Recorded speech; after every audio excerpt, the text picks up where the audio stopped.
Nous sommes le jeudi 23 janvier. Bonjour à toutes, bonjour à tous. Nouveau journal des produits de bourse, journal comme toujours proposé par l'Obsa. Avec hier à la Bourse de Paris, une nouvelle séance indécise puisque le CAC 40 termine à l'équilibre. Une progression symbolique de 0,03 petits pourcents pour un indice français qui reste donc campé sur ses positions à 4 324 points. Alors la faute à quoi?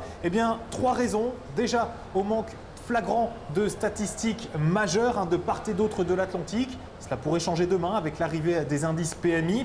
Ensuite, la faute à plusieurs recommandations pour les sociétés françaises. Certaines sont bonnes, comme par exemple pour Capgemini qui progressait hier de 1,92%.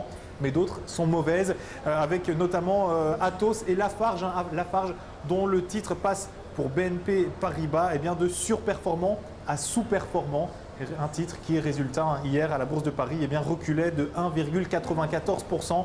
Lafarge qui s'échange désormais à 55,54 €.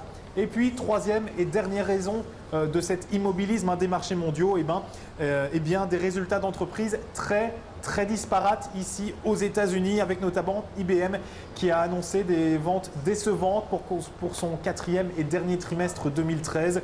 IBM qui reculait de quelques 3% à quelques minutes de la clôture des marchés à Wall Street. Après cette clôture justement, on attendait les résultats de eBay et de Netflix, toujours du côté des nouvelles technologies. Une clôture qui voyait le Dow Jones reculer de quelques 0,20%, là où le S&P 500 et le Nasdaq, eux, progressaient de 0,10 et 0,40%. Une journée donc sans direction et aussi aux États-Unis. Pour terminer, comme à chaque fois, la valeur à suivre. Et ce jeudi, il s'agit de la banque BNP Paribas. BNP Paribas dont le titre continue d'être soutenu par ses moyennes mobiles à 20 et 50 jours ascendantes. De son côté, le RSI est positivement orienté sans pour autant être en territoire de surachat. Du coup, la tendance est à une poursuite de la progression avec les 66 € comme première cible. Le dépassement de celle-ci permettrait ensuite au titre de rallier les 69,50 € avec toutefois une invalidation juste en dessous des 52,50 €.